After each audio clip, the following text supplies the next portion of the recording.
A quiet morning on the edge of the desert.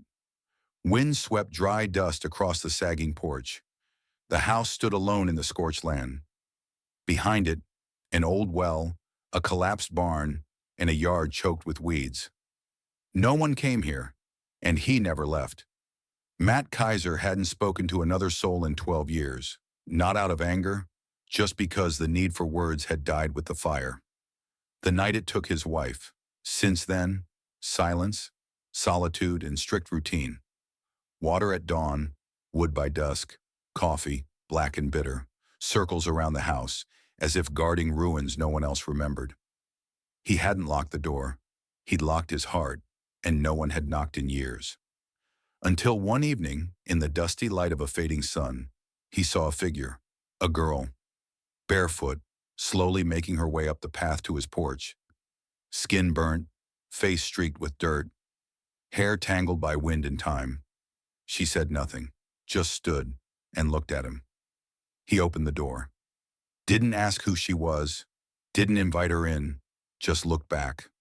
She didn't beg, didn't explain, but her legs were trembling, and he stepped back, just far enough for her to take a single step inside.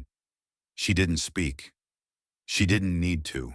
Her feet left small, dusty prints on the wooden floor as she stepped inside. Her clothes were torn at the seams, made from scraps and time. Her eyes moved slowly, cautiously, studying the room like it might vanish if she blinked. He brought her water, left it on the table. No words, just a chair pulled out, the quiet weight of permission. She drank like someone who forgot what it meant to drink slowly. Then she slept. Right there, curled in the corner near the stove, wrapped in an old horse blanket. He didn't offer the bed. She didn't ask. He watched her chest rise and fall, uneven and shallow. The scars on her arms weren't fresh, but they were real. In the morning, she was still there, sitting by the window, knees pulled to her chest, watching the wind move through nothing. He stepped onto the porch, boots scraping dry wood.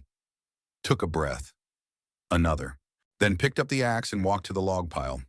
Routine order, silence. When he returned at noon, she had swept the floor. He noticed but said nothing. That evening, she brought in water from the well. One bucket, no words. By the third day, the air inside the house had changed.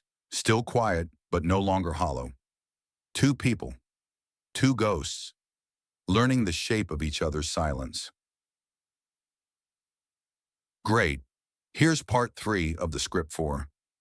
The days passed without names. She never told him where she came from. He never asked, but her silence carried weight.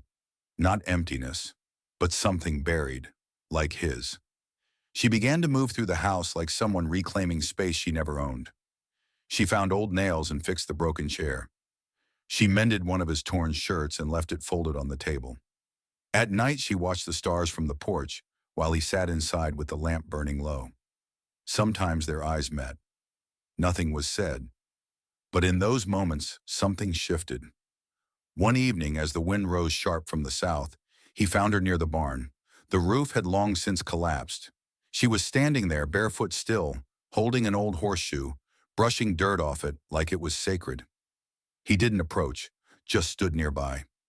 She looked at him, not startled, not afraid, just tired. He nodded once, and she nodded back. They didn't know what to do with that. Two people who had forgotten how to be seen. Later that night, it rained. She didn't sleep in the corner. She slept on the floor closer to the stove.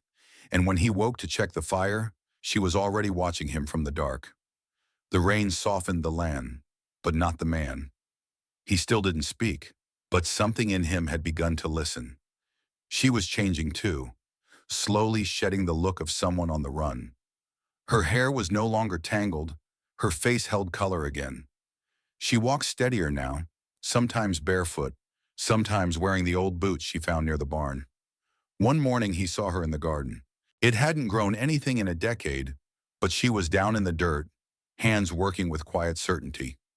Not planting, not yet, just clearing space, like she believed something could live there again. That night he made 2 cups of coffee instead of 1. He left hers on the table and walked outside. When he came back, the cup was empty.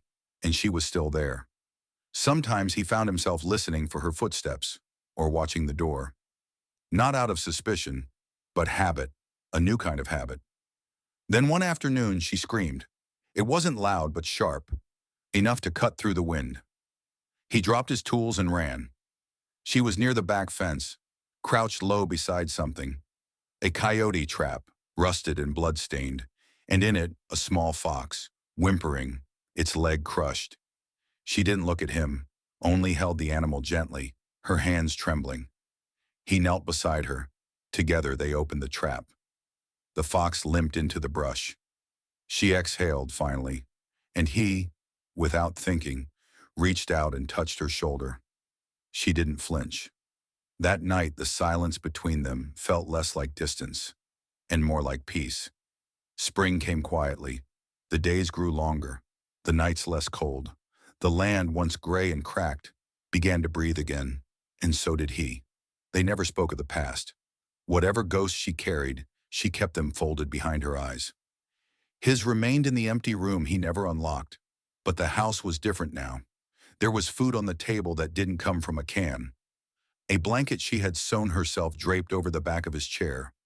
A flower growing near the window, and laughter, not loud, not constant, but real, had returned once or twice like something shy, learning to trust the air again.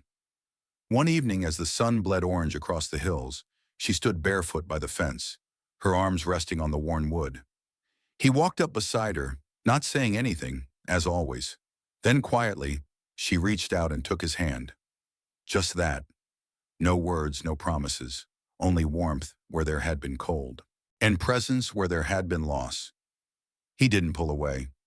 For 12 years, his heart had been a locked room no one dared to enter. And now, without asking, she was simply there, sitting in the quiet, not to fix it, not to open the door, just to stay. And that was enough.